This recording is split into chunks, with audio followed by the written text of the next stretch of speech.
কিন্তু কারচুপি, ইঞ্জিনিয়ারিং যে ভাষায় যেভাবেই বলেন, এটা যে হয়েছে এটাকে অস্বীকার করতে পারবেন না। আমি নিজে আমার এলাকায় তার সূক্ষ্মদর্শী।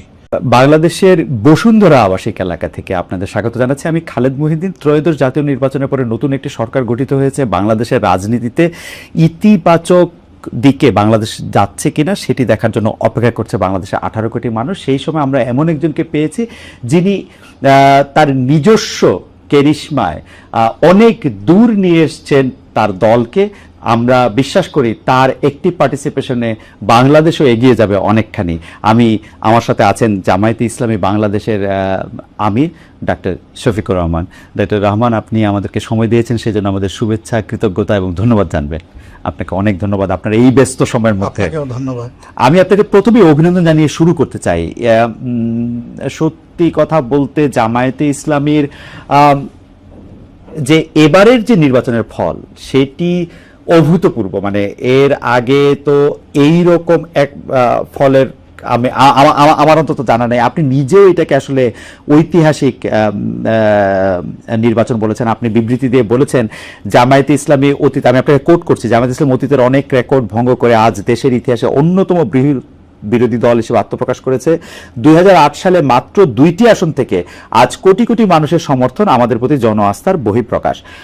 আমার যেটা মনে হচ্ছে যে সার্বিকভাবে আপনি ফলে এক ধরনের সন্তুষ্টি প্রকাশ করেছেন, কিন্তু আমার জানার ইচ্ছা যে এইটার কারণ কি আসলে, মানে কি এর পিছনে আছে আজকে জামায়াতে ইসলামের এই রকম একটা ওভারওয়েলমিং পপুলারিটির পেছনে? এটা কি আপনি এক্সপেক্টেডটা?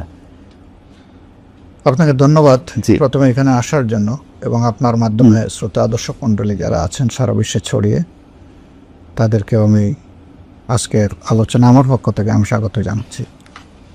আপনি প্রশ্ন করেছেন 2008 সালে আমাদের সংসদে মাত্র 2টি আসন ছিল, সেখান থেকে আজকে প্রধান বিরোধী দল হওয়ার একটা অবস্থান আল্লাহর মেহেরবানি আমাদের তৈরি হয়েছে। তো এই যে উত্থান, এটা কি কারণে?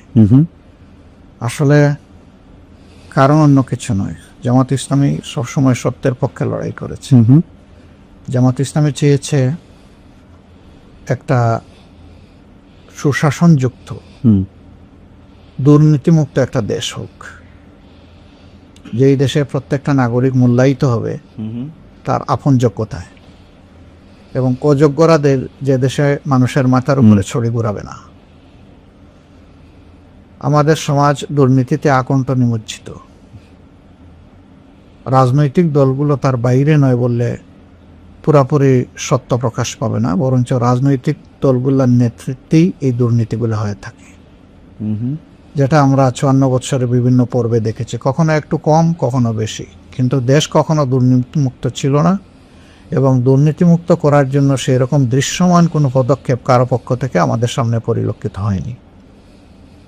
এটি একটা সাইড। আরেকটা সাইড হচ্ছে যে সমাজে সত্যিকার অর্থে গ্রাম আদালত থেকে শুরু করে উচ্চ আদালত পর্যন্ত কোথাও মানুষ কাঙ্ক্ষিত বিচারটা পায় না। যার সামাজিক প্রভাব আছে, যার টাকা আছে, বিচার তার পক্ষে কথা বলে, এবং অনেক সময় মজলুম তার নিয়ে বিচারটা খুঁজেও পায় না, কোথায় হারিয়ে যায়। তো বাংলাদেশের মানুষ এই জায়গাগুলোতে খুব জর্জরিত। জননিরাপত্তার বিষয় যদি সামনে আনেন, তাহলে কারো জীবনে কোনো নিরাপত্তা নেই, ঘরেও নাই, চলাচলেও নাই, কর্মস্থলেও নাই। তো এমনি একটা জনপদে মানুষ খুঁজছে যে কোথায় আমাদের একটু মুক্তির স্বাদ পাব। বাংলাদেশ জামাত ইসলামী 79 সালে তার যাত্রা শুরু করার পর থেকে গণতান্ত্রিক পন্থার রাজনীতি করে আসছে, এবং সেই রাজনীতি তার দলের ভিতরে এবং বাইরে দুই জায়গায়। অন্য কোনো দলে সেটা কতটুকু আছে না আছে আমি সে বিতর্কে যাচ্ছি না, কিন্তু আমরা আমাদের জায়গাটায় এ বিষয়ে পরিচ্ছন্ন যে আমাদের প্রত্যেকটা নেতৃত্ব নির্বাচিত হয় গণতান্ত্রিক পন্থায় অভ্যন্তরীণভাবে, এবং প্রত্যেকটা সিদ্ধান্ত গৃহীত হয় যথাযথ ফোরামে আলোচনা করে। এই সৌন্দর্যটা আস্তে আস্তে বাড়ছিল। আর বিশেষ করে 2024 সালে যখন আমাদের যুব সমাজ তাদের ন্যায্য কাজের দাবিতে, তাদের মেধার স্বীকৃতির দাবিতে যখন আন্দোলন শুরু করে, তখন সরকার অতীতের 15.5 বছরের মতোই চেয়েছিল এই আন্দোলনটাকেও দমিয়ে দিতে, কিন্তু শেষ পর্যন্ত তাদের হাত থেকে ফসকে যায় তাদের এই কন্ট্রোল নিয়ন্ত্রণ, এবং জনতার বিজয় হয়। তবে সে বিজয়ের যে লড়াইয়ের নেতৃত্ব দিয়েছে যুব সমাজ। আমরা কোনো রাজনৈতিক দল নেতৃত্বের এই ক্রেডিট যদি দাবি করি, এটা চরম অন্যায় হবে। এটা আন্দোলনের নেতৃত্বে যুব সমাজ আর অংশগ্রহণে সারা বাংলাদেশ। সেই বাংলাদেশের মধ্যে আমরাও ছিলাম, অন্যান্য রাজনৈতিক দলও ছিল। যেহেতু আমরা সবাই মজলুম ছিলাম, সেই কারণে সমস্ত মজলুমের একটা মিলন মেলা বলতে পারেন যে এই আন্দোলনটা ছিল। আন্দোলন সফল হওয়ার পরে লক্ষ্য করবেন যে কখনো আমরা এই আন্দোলনের কোনো ক্রেডিট দাবি করিনি, কখনো না, কোনোভাবেই না। আমরা সবসময় বলে এসেছি নেতৃত্বে যুব সমাজ, অংশগ্রহণে দেশবাসী, এবং এই বিজয় দেশবাসীর বিজয়। কিন্তু পাশাপাশি আমরা দেখেছি অনেকেই তারা সেখানে ক্রেডিট ক্লেম করেছে, তো আমরা সেই দিকে যাইনি। আশ্চর্যের বিষয়, যখন এই আন্দোলনে বাংলাদেশের মানুষগুলা কোন দলের হয়ে লড়াই করেছে মানুষের জন্য, তখন সেই শহীদ মানুষগুলাকে নিয়ে বাগবাটোরা শুরু হয়ে গেল। আমরা কিন্তু এর বিরুদ্ধে করেছি। আমরা বলেছি শহীদরা কোনো দলের হতে পারেন না, গোষ্ঠীর হতে পারেন না। শহীদরা গোটা জাতির সম্পদ, এবং আমরা তাদেরকে সেভাবেই ওই মর্যাদায় আমরা রাখতে চাই। এরপরে আমাদের এই শহীদ পরিবারের পাশে যাওয়া, এটা আমাদের নৈতিক দায়িত্ব হিসেবে আমরা নিয়েছিলাম। এটা কোনো রাজনীতি ছিল না আমাদের, কারণ আমিও তো মরতে পারতাম, আমার আরও সহকর্মী মারা যেতে পারত। তা আল্লাহ যে আমাদেরকে বাঁচায় রাখলেন, এখন যারা চলে গেল তাদের প্রতি তো আমাদের অবশ্যই দায়িত্ব আছে। এটা ঠিক, তারা লড়াই করে নাই যে আমরা গিয়ে ওখানে কিছু তাদেরকে সহানুভূতি দেখাবো, পরিবারের পাশে দাঁড়াবো। তারা সবটুকু উজাড় করে দিয়ে দেশকেই দিয়ে গেছে, নিতে চায়নি কিছু। সেই মানুষগুলোর জন্য তো আমাদের কর্তব্য আছে। আমরা এই কর্তব্যের জায়গা থেকে প্রত্যেকটা শহীদ পরিবারে পৌঁছার চেষ্টা করেছি। বেশিরভাগ শহীদ পরিবারে বলতে পারেন যে আমি পার্সোনালি গিয়েছি, যখন যে এলাকায় আমি ভিজিটে গিয়েছি, ওই শহীদ পরিবারগুলোকে হয়ে দেখেছি, না হয়ে গিয়েছি, একটা কিছু করেছি, আমি তাদের না দেখে আসি নাই। আহত পঙ্গু যারা হয়েছে তাদের বিষয়টা আমরা অ্যাটেনশনে নিয়েছি, কিন্তু আমরা তো একটা সংগঠন, আমাদের কাছে তো সরকারি কোনো ট্রেজারি নেই। ফলে আমাদের সীমিত সামর্থ্যের জায়গা থেকে শহীদ পরিবার এবং আহত পঙ্গু ভাই বোনদের পাশে আমরা দাঁড়ানোর চেষ্টা করি। এই বিষয়গুলো তো জনগণ দেখেছে। একটা দল এরকম করছে, বাকি দলগুলো ক্রেডিট নিয়ে কাড়াকাড়ি করছে, এবং সেই সময় থেকে অনেকে আবার নির্বাচনের দিকে ঝুঁকে পড়েছে। আমরা তখন বলেছিলাম যে আগে পরিবেশটা সামাল দেন, তারপরে নির্বাচনের প্রশ্ন। তো শেষ পর্যন্ত নির্বাচন 17 মাসের মাথায় হলো। যে নির্বাচন হয়েছে, আপনি বলছেন এখানে আমাদের উত্থান, আসলে কি এটাই আমাদের রিয়েল চিত্র? এই প্রশ্ন এখন সমাজের অনেকের মনে। এই প্রশ্নটা আমি করতে চাই, এবং আমি এর উত্তর দিব না। ইতিমধ্যে টিআইবি একটা রিপোর্ট পেশ করেছে, তারপরে সুজন একটা প্রতিবেদন তাদের তুলে ধরেছে।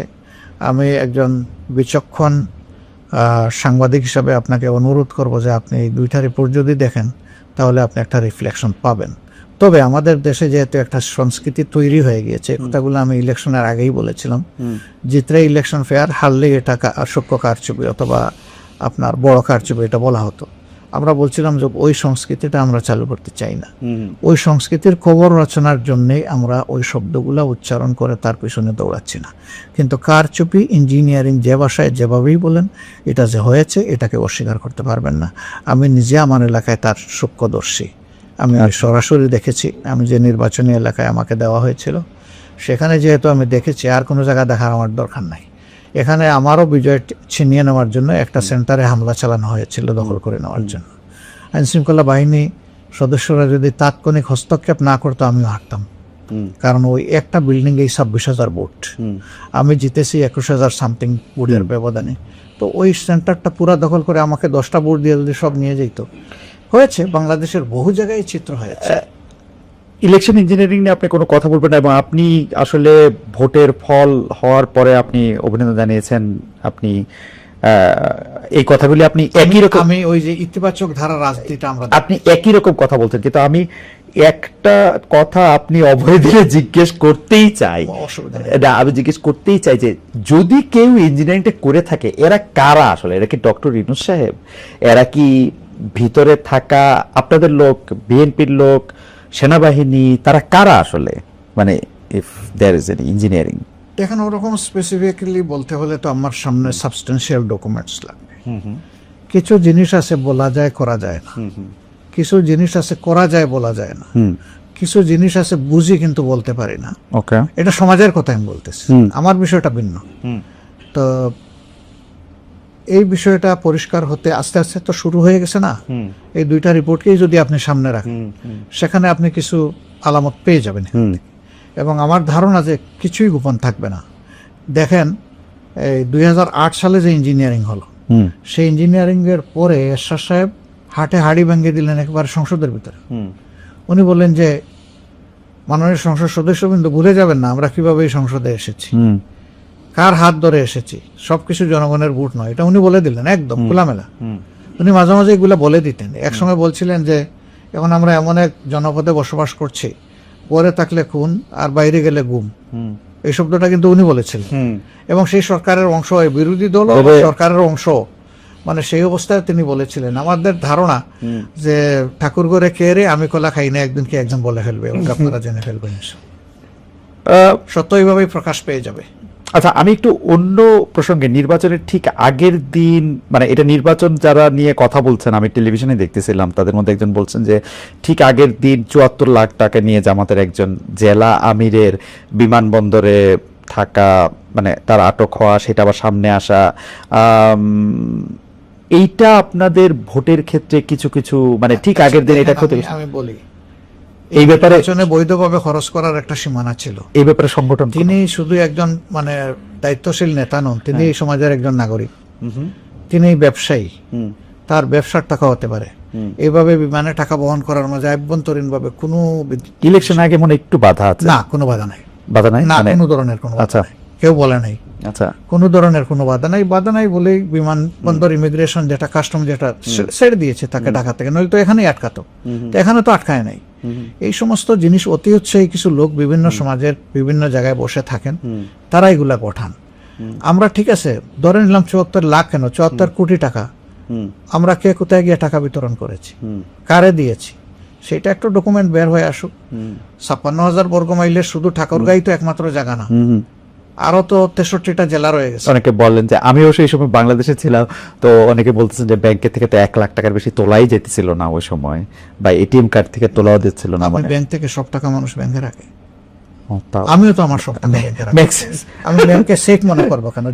যে দেশে ব্যাংক ডাকাতি হয়ে যায়, যে দেশের ব্যাংক ডাকাতি হয়ে দুনিয়ায় লন্ডারিং হয়, সেই দেশের ব্যাংকে আস্থা কোথায় জনগণের? এতগুলা ব্যাংক কেন আজকে মুক্ত বলে পড়ে থাকলো? এতগুলা ব্যাংকে কেন একসাথে আনতে হলো?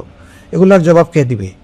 আসলে যদি দেশের বিদ্যমান আইনে কোথাও কোনো নিষেধাজ্ঞা না থাকে, আর সেটা যদি কেউ কিছু করে, সেটা নিঃসন্দেহে বাড়াবাড়ি। এটা আরেকটা ব্যাপার নিয়ে একটা কথা হচ্ছে যে নির্বাচনী প্রচারণা যখন তুঙ্গে, তখন আপনার এক্স অ্যাকাউন্ট, যেটা টুইটার বলি আমরা, সেটা হ্যাকের ঘটনা ঘটে।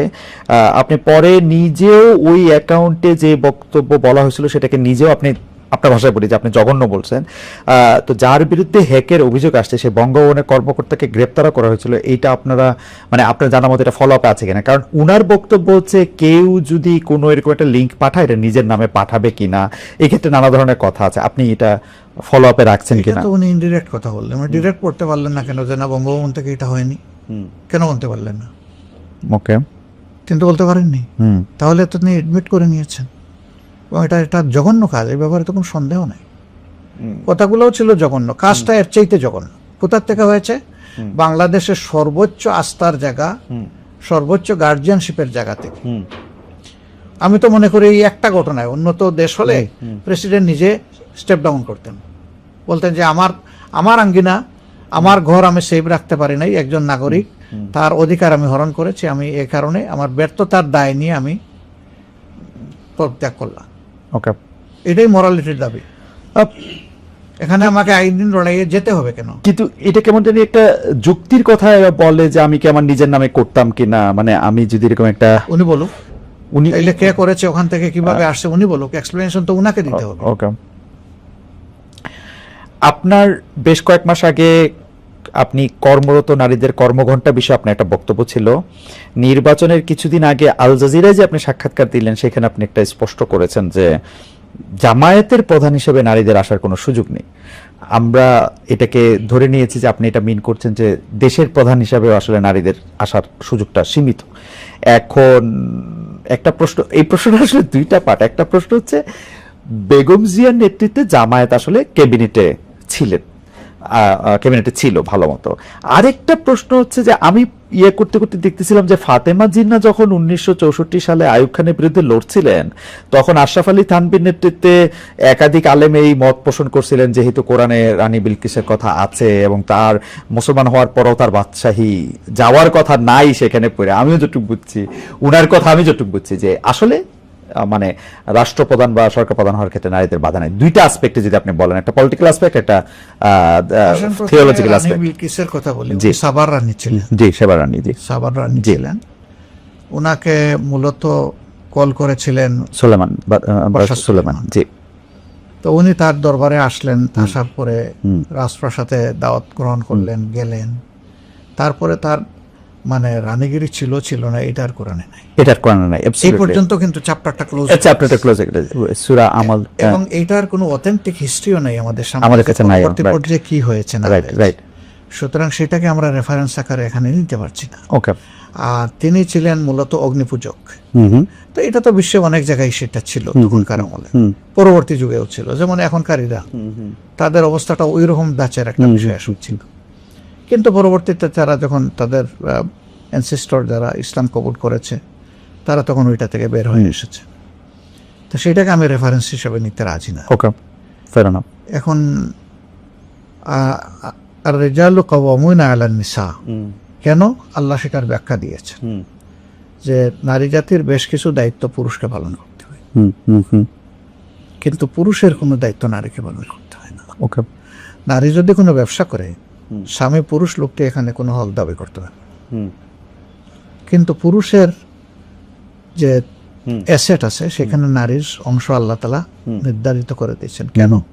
যে তাদের এই দায়িত্বটা তোমাকে নিতে হবে। আমি কোন দৃষ্টি থেকে বলেছি? আমি বলেছি কোরআন যেটা বলেছে সেটা, আমার কোনো কথা না। এখন কোরআনের আইন তো মানব জাতির জন্য, শুধু মুসলমানদের জন্য না, এবং শুধু মানব জাতির জন্য না, আল্লাহর অল ক্রিয়েশনের জন্য কোরআন। সারা সৃষ্টির মধ্যে সামঞ্জস্য এবং শৃঙ্খলা বিধানের এইটা হচ্ছে গাইডবুকটা হচ্ছে কোরআন। তো সেই কোরআন আল্লাহ তাআলার ভার্ডিক্ট, আমি তো আমার মত বলি নাই, আল্লাহ তাআলা যা বলেছেন আমি তাই বলেছি। ওকে। এখন আপনি বলতে পারেন যে তাইলে কি নারীরা ওই জায়গায় আসতে পারবে না? হ্যাঁ, দেখেন রিয়েলিটি দেখেন। আপনি আমেরিকায় আছেন না? আমেরিকা স্বাধীন হওয়ার কত বছর হয়েছে? মানে 200 সামথিং বছর। জি। একজন নারী হয়নি। কেন? সেখানে কি যোগ্য নারী নাই? কিন্তু আবার ইংল্যান্ডে হয়েছে, আরো অন্যান্য জায়গায় হয়েছে, কিন্তু এখন আমেরিকাতে হয় নাই। এখনকার দুনিয়ার সবচেয়ে বড় শক্তিশালী দেশ যেটা, সেই দেশে নারীরা কি কোনোদিন কম্পিটিশনে আসছে, কিন্তু ফেল করছে। তাদেরকে আমেরিকাবাসী সিলেক্ট করে নাই। রাইট। কেন করে নাই? এই জব তারা দিতে পারে। তবে আমরা তাদেরকে একটা বিচক্ষণ বুদ্ধিমান জাতি হিসাবেই দেখতে পাই, সাহসী হিসাবেও তো সেখানে দেখেন এটা হয়নি। তো যুক্তিতে আপনি গেলে কি দেখবেন? একজন মা যখন চাইল্ড বেয়ারিং হবে তখন কি একজন সুস্থ সক্ষম পুরুষের মতো তিনি সব ফিজিক্যাল অ্যাক্টিভিটি করতে পারবেন না। যদি তিনি পারতেন তাহলে ম্যাটারনিটি লিভের দরকার হতো। ম্যাটারনিটি লিভটা দেওয়া হয় কি জন্য? এটা তার ডিউ, এটা তার হক, এটা তার অধিকার। এটা কোনো তার প্রতি কোনো প্রিভিলেজ না, ব্লেসিং না, এটা তার পাওনা। তো এই জায়গা থেকে আমরা মাদেরকে আল্লাহ রাসূল সাল্লাল্লাহু আলাইহি ওয়াসাল্লামের জমানায় সর্বোচ্চ যতটুকু সম্মান দিয়েছেন তা আমরা দেওয়া। যেমন দেখেন যে আল্লাহ রাসূল যুদ্ধে মহিলাদেরকে নিয়ে গেছে, আল্লাহ রাসূল ক্রিটিক্যাল টাইমে মহিলাদের পরামর্শ নিয়েছেন। হুদাইবিয়ার সন্ধি সব পুরুষ সাহাবীরা সরে গেছে, মনের দুঃখে কষ্টে রাসূল করিম সাল্লাল্লাহু আলাইহি ওয়াসাল্লাম থেকে দূরে সরে গিয়ে কান্নাকাটি করতেছে। সেই সময় তিনি যাকে সঙ্গিনীর সাথে নিয়ে গেছেন, গিয়ে জিজ্ঞেস করছেন তুমি কি বলো? বলছে আপনি কি আপনার সঙ্গীদের উপর আস্থা হারিয়ে ফেলেছেন? আল্লাহর রাসূল কোনো কারণ নাই, আপনি যা করার জন্য তাদেরকে বলছেন আপনি আগে সেটা শুরু করে দেন, দেখবেন সবগুলো আপনাকে ফলো করবে। এবং এক্স্যাক্টলি তাই হয়েছে। তো দেখেন কত ক্রিটিক্যাল টাইম ছিল। ও আপনি যদি আমাদের দর্শকদের জন্য একটু পরিষ্কার করতেন, উনি কি তার কোনো আত্মীয় ছিলেন নাকি? না, আত্মীয় কোনো, তার স্ত্রী। ও, তার স্ত্রীর পরামর্শ দিয়েছে, তার স্ত্রীর পরামর্শ। আমি সেটা একটু বলছি, মানে আল্লাহর রাসূল বদর যুদ্ধ ছাড়া যত যুদ্ধে অংশগ্রহণ করেছেন সব যুদ্ধে স্ত্রীদেরকে নিয়ে গেছেন সাথে। একজন তিনি লটারি করতেন, লটারিতে যার নাম আসতো তাকে তিনি নিয়ে যেতেন। অন্যান্য সাহাবীরা নিয়েছেন, এমন বিধবা মহিলারাও আল্লাহ রাসূলের অনুমতি নিয়ে যুদ্ধে অংশগ্রহণ করেছেন। ওকে, হুদাইবিয়া সন্ধির সময় ওনার সাথে কোন, সম্ভবত একটু দেখতে হবে, দেখো তো একটু, আচ্ছা আমাকে সাহায্য করো। জি, তো ধরেন আচ্ছা, মানে উনি এরপরে ওহুদের যুদ্ধে দেখেন, ওহদের, ওহুদের যুদ্ধের সময় সবচেয়ে ক্রিটিক্যাল টাইমে রাসূলের প্রতিপক্ষ যারা ছিলেন তারা কিন্তু একদম কাছে, একদম হাত দিয়ে ছোঁয়ার জায়গায় চলে আসছে। সেই সময় পুরুষ নাই, একজন মহিলা হযরত নুসাইবা রাদিয়াল্লাহু তাআলা, তিনি ঘুরে ঘুরে আল্লাহ রাসূলকে প্রোটেকশন দিয়েছে। এবং যুদ্ধের পরে দেখা গেল তার দেহে 70টা ভারী জখম, রক্ত অজর তারায় ছিল, তীর জুল ছিল তার শরীরের মধ্যে। আল্লাহ রসুল ভাঙ্গা দাঁত, দুইটা দাঁত তার ভেঙে যায় আঘাতে, সেই সময় নিজের দাঁত দিয়ে ওই কামড় দিয়ে বের করে দিয়েছে। তারপরে তার শুশ্রূষা নিজে করেছেন, আলহামদুলিল্লাহ পরে তিনি সুস্থ হয়ে উঠেছে। তো মহিলারা এত ঝুঁকিপূর্ণ কাজে যেখানে দায়িত্ব পালন করেছেন, তাহলে সমাজের সব জায়গায় তারা পারবেন না কেন? তো আল্লাহ তাআলা সীমারেখা এটা আমাদের জন্য নির্ধারণ করে দিয়েছেন। পুরুষের জন্যও কিছু সীমা আছে, মহিলাদের জন্যও কিছু সীমা আছে। এটা মানলে কারো কোনো লস নাই, তবে হ্যাঁ এটা কারো উপর চাপাইয়া দেওয়ার কোনো জিনিস না। ওকে, ফেয়ার এনাফ। আমার মনে হয় আপনি যদি এখন পলিটিক্যাল আসপেক্টটা বলতেন, 2001 থেকে 2006 পর্যন্ত আপনারা জোট সঙ্গী, মানে বেগম খালেদা জিয়া সে সময় প্রধানমন্ত্রী ছিলেন, তখন তাকে আমরা নেতা হিসেবে মানলাম কেন? হ্যাঁ, এই প্রশ্ন আসবে স্বাভাবিক। আমরা একটা জোটে ছিলাম, এই জোট যখন ফর্ম হয় তখনও বেগম খালেদা জিয়া ছিলেন বিএনপির চেয়ারপারসন, রাইট, সিগনেটরি ছিলেন বেগম খালেদা জিয়া, অধ্যাপক গুলাম আজম সাহেব, হুসেন মোহাম্মদ এরশাদ এবং শায়খুল হাদিস আল্লামা আজিজ হক সাহেব। এই চারজন ছিলেন মানে প্রথমে সিগনেটরি। এটা দিয়ে একটা চার্টার তৈরি হয়, দলিল তৈরি হয়, এগ্রিমেন্ট। সেই এগ্রিমেন্টে ছিল যে আমরা আন্দোলন করবো একসাথে, নির্বাচন করবো একসাথে, বিজয় লাভ করলে সরকারও গঠন করবো একসাথে। তো সেই সরকারে আমরা মাত্র 2 জন লোককে মন্ত্রী হিসেবে পেয়েছিলাম। আমাদের তৎকালীন আমির জনাব মতিউর রহমান নিজামী, মৌলানা মতিউর রহমান নিজামী সাহেব এবং আলী হাসান মুজাহিদ সাহেব, আল্লাহ তাদের শহীদ হিসেবে কবুল করুন। তারা 2 জন সেখানে অংশগ্রহণ করেছিলেন। নিজামী সাহেব 2.5 বছর ছিলেন প্রথমে এগ্রিকালচারে, এরপরের অংশটা 3.25 বছর ছিলেন তিনি ইন্ডাস্ট্রিতে, মিনিস্ট্রি অফ ইন্ডাস্ট্রি। তো আর মুজাহিদ সাহেব অলথ্রো ছিলেন সোশ্যাল ওয়েলফেয়ার। আমাদের এখানে করার কিছু ছিল না, আমরা পারতাম এই সরকারে অংশ না নিয়ে, কিন্তু আন্দোলন তো একসাথে করেছি। কেন আমরা আন্দোলন একসাথে করেছি? সবার জন্য একটা কমন প্রবলেম ছিল।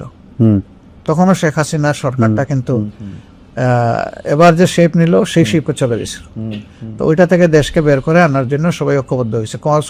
কজ কমন হওয়ার কারণে ডিভাইডেড শক্তি নিয়ে না করে আমরা ইউনাইটেড শক্তি নিয়ে কাজটা করেছি। আর যেহেতু এগ্রিমেন্টে ছিল যে একসাথে আমরা সরকার গঠন করব, সেই কারণে আমরা পার্টিসিপেট করেছি। ওকে, এটা আমাদের সিদ্ধান্ত না, এটা তো তাদের দলের সিদ্ধান্ত। আর অবভিয়াসলি সাধারণত যে দলের নেতৃত্বে সরকার গঠন হয়, অন্য কোনো ব্যতিক্রম না ঘটলে সেই দলের প্রধানই কিন্তু প্রধানমন্ত্রী অথবা চিফ এক্সিকিউটিভ হয়। এইটা মানার ক্ষেত্রে আপনাদের কি, মানে আমি থিওলজিক্যাল অ্যাসপেক্টটা জানতে চাচ্ছি, এটার জন্য কি আপনাদের কোনো ইজমা বা কিয়াস করার কোনো বিধান মানে অবশ্যই আছে। তখনকার নেতৃবৃন্দ নিশ্চয়ই তারা এগুলা বিবেচনায় নিয়েই করেছে। এই প্রসঙ্গে আর কি আমার শেষ প্রশ্ন, যে অনেকেই বলে থাকেন যে যেহেতু আপনারা জুলাই সনদে এবং সেই আন্ডারস্ট্যান্ডিং একজন অন্যতম সিগনেটরি, যতগুলি সংস্কার সেগুলি প্রত্যেকটা ক্ষেত্রে আপনারা খুবই ভোকাল ছিলেন, সেখানে 5% নারী প্রার্থী আপনাদের দেওয়ার কথা, সেটা আপনারা দেন নাই। এইটার কারণটা একটু সংক্ষেপে বলবেন? আমরা দিতে পারি নাই, কিন্তু দিব না এটা আমরা বলি নাই। We are getting prepared. দিতে আমরা তো মিসেস রহমানকে, মানে মিসেস শফিকুর রহমানকেও আমরা সংসদে দেখছি। এই 5% তো এখনকার, এটা পরবর্তী সংসদের জন্য। কারণ আমরা যে সংস্কারের চার্টার যেটা করেছি ওটা পরবর্তী না। আপনি যেহেতু একমত হইলেন, এটা আপনার জন্য একটা মোরাল অব্লিগেশন ছিল কিনা? মোরাল অব্লিগেশন ছিল কিনা যে আমি অস্বীকার করি না। তো দেখেন আমাদের জোট থেকে কিন্তু আমরা আবার এলাও করেছি। আচ্ছা, আমরা নিজেরা দেইনি, কিন্তু জোট থেকে এলাও করেছি। আমরা দেইনি বলে দিব না এটা বলি নাই কোথাও। আমরা বলেছি উই আর প্রিপেয়ারিং, আমরা ইনশাআল্লাহ দিব, আগামীতে পাবেন আপনারা। এই চার্টার যখন বাস্তবায়ন হয় তখন আপনারা আমাদেরকেই সবচেয়ে কাছে পাবেন। যেমন ধরেন বিভিন্ন দলের আরপিওতে আছে যে দলগুলো একটা নির্দিষ্ট সময় দেওয়া ছিল, এই সময়ের ভিতরে মিনিমাম 30% তারা উইমেন্স পার্টিসিপেশন এনশিওর করবে সব লেভেলে, নেতৃত্বের লেভেল থেকে শুরু করে। এটা শুধু মানে অন্যদের কি আছে আমি জানি না, but we are damn satisfied যে এটা আমরা যা দরকার ছিল তার চেয়ে অনেক বেশি আমরা করেছি। জোটের প্রসঙ্গে বলি, অনেকে এটা বলেন যে ইসলামী শাসনতন্ত্র আন্দোলন সঙ্গে যদি আপনারা জোটবদ্ধ থাকতেন তাহলে হয়তো কিছু ভোট বেশি পাইতেন, হয়তো বিএনপি এরকম একটা ল্যান্ডস্লাইড নাও পাইতে পারতো। আপনি কি এটা মনে করেন যে শেষ মুহূর্তে? আমরা মনে করি ভোট আমরা পেয়েছি, হ্যাঁ। কিন্তু আমাদের ভোটগুলো আমাদের বাক্সে অন্য দিক থেকে ডাইভার্ট হয়ে গেছে। এইটা বললে তো আবার আমার জানতে চাইতে যে কারা করলো এটা, বা আপনি এটা এই যে কারা ছেড়ে দিয়েছে। আপনি এটা প্রেডিক্ট করতে পারছিলেন কিনা যে ভোটের আগে যে এরকম কিছু একটা হইতে পারে? কেন, আমরা তো বলে এসেছি না যে এখন পর্যন্ত কোনো লেভেল প্লেইং ফিল্ড হয়নি। আমরা তো এই কথা বারবার বলেছি। আপনি কি ইভেন লন্ডন বৈঠকের পরেও কিন্তু আমরা ডিপ কনসার্ন এক্সপ্রেস। আপনার কি ডক্টর ইউনূস সরকারকে অবশ্যই আমরা সব না, আমরা ওনাকে দায়ী করছি না, আচ্ছা। কিন্তু ওই লন্ডন বৈঠকে গিয়ে যখন মানে 4 দিন আগে দেওয়া নির্বাচনের ডেট উনি পাল্টায় ফেললেন, কারোর সাথে কোনো কনসালটেশন ছাড়া, হ্যাঁ। অন্য কোনো স্টেক হোল্ডারের সাথে কোনো হ্যাঁ। মত বিনিময় করলেন না। সেই দিনই আমরা বলেছি যে আসলে নির্বাচনের লেভেল প্লেইং ফিল্ড থাকে না, ফিল্ড একদিকে ঝুঁকাই দেওয়া। আমরা গেছে বলে নেই, আমরা বলছি ঝুঁকে দেওয়া হয়েছে। আমরা যখন উনার সঙ্গে তো আমার কথা হয় না, কিন্তু উনার উপদেষ্টাদের সঙ্গে যাদের সাথে কথা হয়েছিল তারা কিন্তু এটার উপর একটা আড়াল নিতে চেষ্টা করলেন। ডক্টর রহমানই তো বলছিলেন যে আমরা ফেব্রুয়ারিতে ইলেকশনটা করি, রোজার আগে করি। নো ডাউট আপনি দেশে হ্যাঁ। ফিরে আসতেন, আপনি ওখানে বলতেন যে হ্যাঁ। আপনার ওপিনিয়ন আমি নিলাম, দেশে ফিরে গিয়ে আমি আবার একটু তাদের সাথে কথা বলি। আমি একজন বলছি, কিন্তু আরো তো স্টেক হোল্ডার ছিল। এখানে প্রায় 40টা দল এই ডায়ালগে অংশগ্রহণ করেছে। আমি কিন্তু এরকম শুনছি যে ডক্টর ইউনূস জনাব তারেক রহমানকে বলছেন যে যে দেখেন আপনি ডিসেম্বর ইলেকশন দাবি করতেছেন, কিন্তু আসলে জামায়াতে ইসলামী, আমি শুনছি এটা, বিকজ এটা তো আর তাদের মধ্যে প্রিভিলেজ কমিউনিকেশন। কেউ আমাদেরকে বলেন নাই, হ্যাঁ, এটা এরকম কেউ বলেন না। আচ্ছা, তার উপদেষ্টাদের মধ্যে একজন। আমাদেরকে দায়ী করেছে তখন ওই এক্সপ্লেনেশন ওনারা দেন। আচ্ছা, আমার একজন উপদেষ্টা কিন্তু নাম প্রকাশের অনুচ্ছুক, উনি আমার এই এক্সপ্লেনেশন দিছে যে ওটা উনি ওনাকে বলছেন যে যেহেতু এটা ওনার মধ্যে আছে। হাওয়ার আই ডোন্ট নো, এটা আমরা উইটনেস করি নাই, আমরা বলতে পারবো না। আচ্ছা, ঠিক আছে। ইসলামী শাসনতন্ত্র আন্দোলনের কথাটা যে আমি যেটা বলতেছিলাম একটু শেষ করি। নাম হইলো ইসলামী আন্দোলন বাংলাদেশ। ইসলামী আন্দোলন এক সময় ওই নাম ছিল। আচ্ছা, ইসলামী আন্দোলন বাংলাদেশ, সরি, আমি আসলে ইসলামী আন্দোলন বাংলাদেশ দেখতেছি, কিন্তু মানে এখানে পড়তেছি ইসলামী আন্দোলন বাংলাদেশ, মুখে বলতেছি হচ্ছে ইসলামী শাসনতন্ত্র আন্দোলন। হ্যাঁ হ্যাঁ, আমি যেটা বলতে চাইতেছিলাম যে আপনি কিন্তু একটা জায়গায় এটা আপনাকে খুব সুন্দর করে আপনি বলছিলেনও যে সব এক বাক্সে ভোট আসুক ইসলামী দলগুলোর। তো আমার প্রশ্ন এখানে দুইটা, আসলে এইটা আসলে সম্ভব হলো না কেন? এক, দুই হচ্ছে আমরা কিন্তু হেফাজতে ইসলামের মুরব্বী যিনি জনাব বাবুনগরী, উনাকে দেখলাম যে উনি খুব শক্ত ভাষায় আপনাদের সমালোচনা করতেছেন। এইটা আপনি আসলে কিভাবে দেখছেন?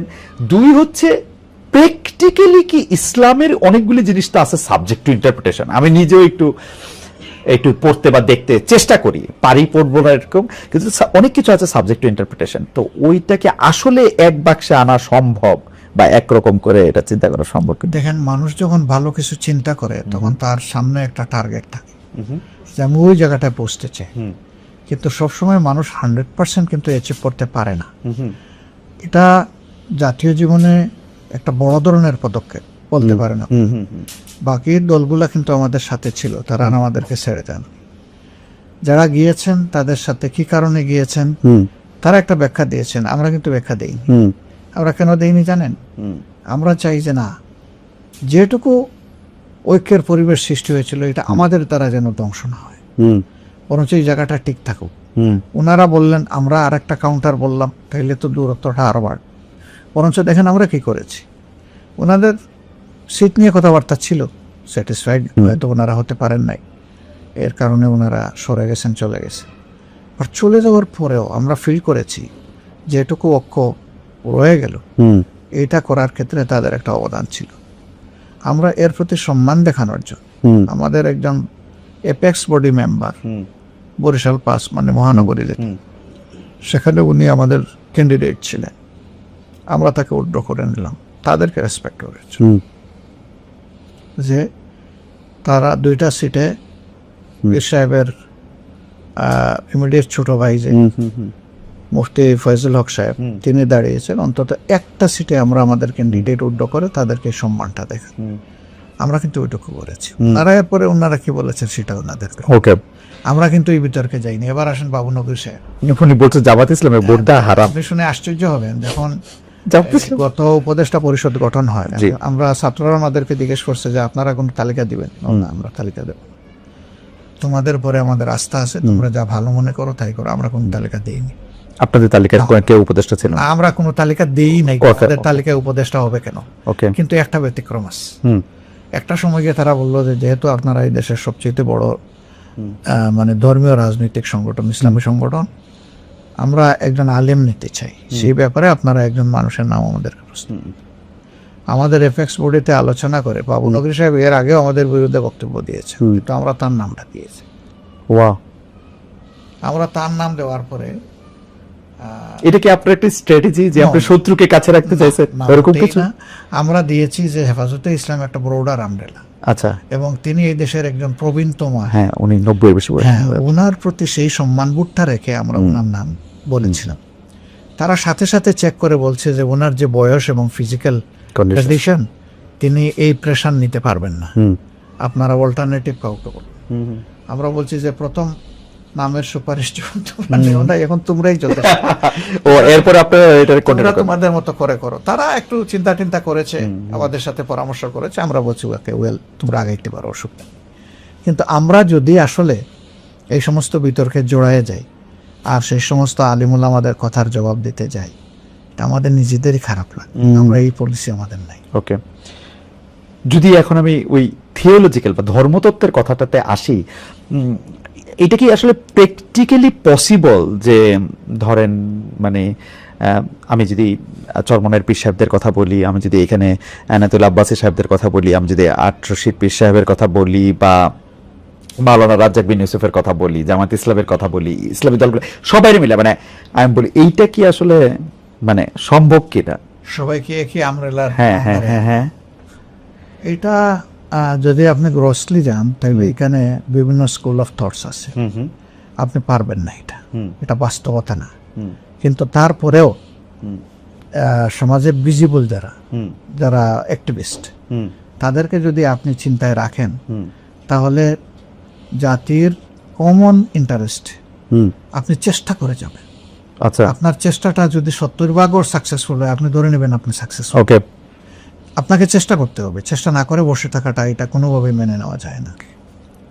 আর দেখেন আসলে ইসলামপন্থীরা যুগে যুগে কিন্তু খুব সম্মান পাননি এই দেশে, না এই স্বাধীন বাংলাদেশে তারা কিন্তু সম্মান পান। আপনি দেখেন কোনো আমলেই তাদেরকে সম্মানের জায়গায় কেউ হ্যান্ডেল করে নাই। আপনি যদি হেফাজতের অর্গানাইজ হওয়ার ব্যাপারটাই ধরেন, তাদের উপরে যেটা হয়েছে এটা তো ইতিহাসের একটা ভয়াবহ চ্যাপ্টার দিয়েছে।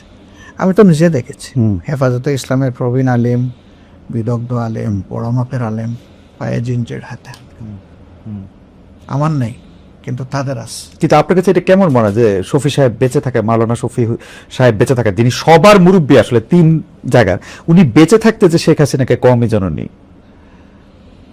উনি বলেন নাই, মৌলানা রুহুল আমিন সাহেব বলেছিলেন। এখন ওনার সভাপতিত্বে হয়েছিল। হ্যাঁ হ্যাঁ হ্যাঁ হ্যাঁ, মানে হ্যাঁ হ্যাঁ হ্যাঁ, কিন্তু তারপরে হচ্ছে হাটহাজারীকে বাড়তি, তারা কেন বলেছেন, এবং হাটহাজারীকে বাড়তি মানে মানে কিছু জিনিস, যেমন আমি শুনছি কিছু খাস জমি, কিছু মানে মাদ্রাসার ইয়ার জন্যই আর কি, বা একাডেমির সুবিধার জন্য, বাট মানে এটার আপনি কিভাবে ব্যাখ্যা করছেন? দেখেন আপনি যেভাবে শুনেছেন আমিও শুনেছি, কিন্তু এই বিষয়গুলোর কোনো অথেন্টিক ডকুমেন্ট যেহেতু আমার কাছে নাই, এই ব্যাপারে আমি কথা বলা সমীচীন মনে করি না। আচ্ছা ঠিক আছে, তাহলে আমরা জোটের অন্য একটা প্রসঙ্গে আসি, সেটা হচ্ছে এনসিপি। আমরা দেখতে পাচ্ছিলাম যে আপনি এটা সবসময় কনসিস্টেন্টলি আপনি বলে আসছেন, যে এটা আপনি খুব সুন্দর করে 2টা বাক্য বলেন, এই মুহূর্তে আবার মুখস্থ মনে পড়ছে, মানে নেতৃত্বে যুব সমাজ, অংশগ্রহণে সারা দেশ, মনে হয় ওরকম আর কি, জুলাই আন্দোলন সম্পর্কে। সেই নেতৃত্বে যুব সমাজের যারা অংশ, তারা কিন্তু একরকম আপনাদের কঠোর সমালোচকই ছিল। মানে আমি দেখতে পাইছি যে কেউ কেউ আপনাদের কঠোর সমালোচক ছিল।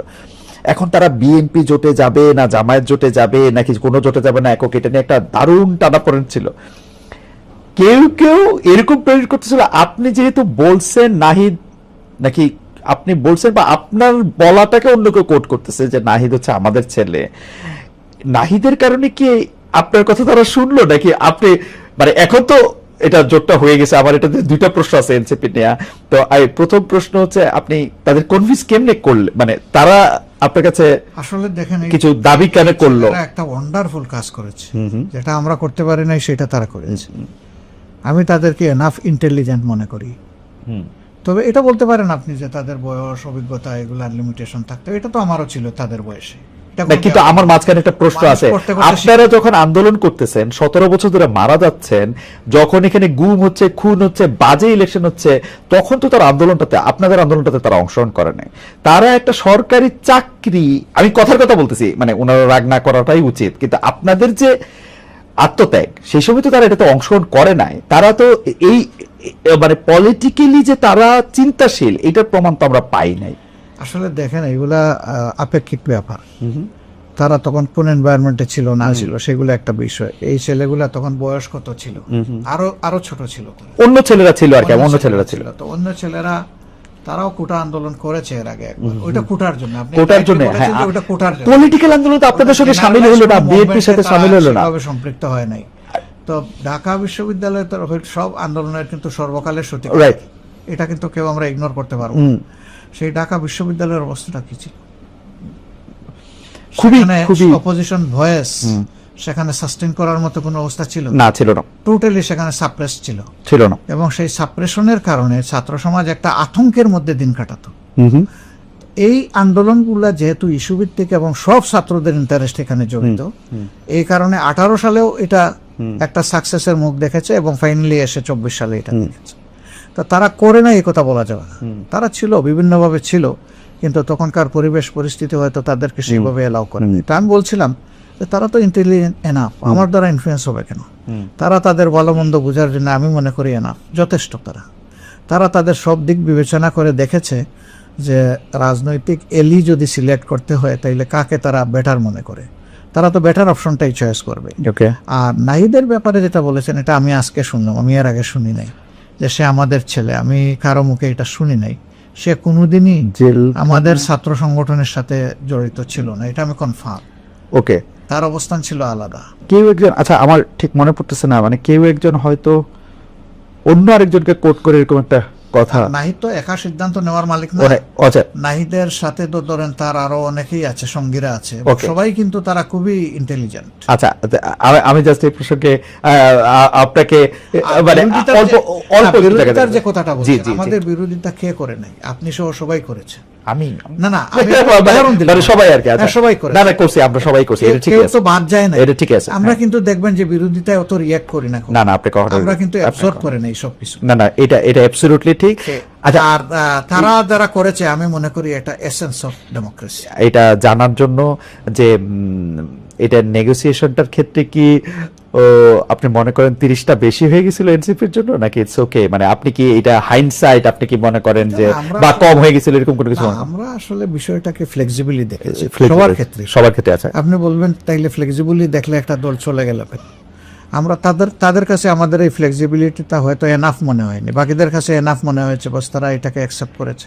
ওকে, এইটা আপনাকে দ্রুত এটা জিজ্ঞেস করতে চাই। অনেক আইনজীবী এরকম বলতেছেন যে আপনারা একটা সংবিধান রক্ষা করার শপথ নিয়েছেন, এরপরে আবার এই সংবিধানটা ভাঙচুর করে ফেলে দেওয়ার শপথ নিচ্ছেন, এইটা নাকি আপনাদের আগের শপথটাকে শেষ করে দিছে। এইটাকে আপনারা আইনজীবীদের সাথে কথা বলছেন বা আপনাদের উচ্চ ফোরামে কথা বলছেন কিনা? মানে ওই যে সংবিধান সংস্কার পরিষদের শপথ আরেকটা নেয়ার ফলে আপনাদের আগের শপথটা বাতিল হয়ে গেছে কিনা?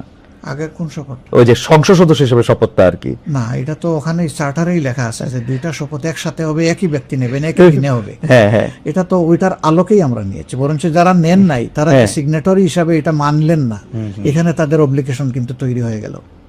আমরা তো চাইবো তারা তাদের অব্লিগেশনটা ফুলফিল করে। আমার শেষ প্রশ্ন সেটা হচ্ছে যে আপনি ক্যাবিনেট যেটা মন্ত্রিসভা হলো জনাব তারেক রহমানের নেতৃত্বে, সেটাকে আপনি কেমন দেখতেছেন? আপনি একটু মূল্যায়ন করবেন কিনা? আর দেশের সাধারণ মানুষের উদ্দেশ্যে আপনার কোনো কিছু যদি বলার থাকে। বৃক্ষ তোমার পরিচয় কি ফলে আমার পরিচয়? হ্যাঁ, আমরা ফল দেখে কমেন্ট করবো, এখন কিছু বলবো না। আমরা ভালো কিছু আশা করব। আমরা তো বলেছি তারা ভালো করলে তাদের সঙ্গেই থাকবো, সমর্থন করব, সহযোগিতা করব। কিন্তু তারা যদি রাইট ট্র্যাক ছেড়ে দেন তাহলে বিরোধী দল হিসেবে আমাদের দায়িত্ব হবে এটা চেপে ধরা, বিরোধিতা করা। ওকে, এবং সেখানে আমরা তাই করব। আমাদের পজিশন পুরাণের দেওয়া মূলনীতি অনুযায়ী তাওয়ানু আলাল বিররি ওয়াত তাকওয়া ওয়ালা তাওয়ানু আলাল ইসমি ওয়াল উদওয়ান, ভালো কাজে সহযোগিতা, মন্দ কাজে অসহযোগিতা।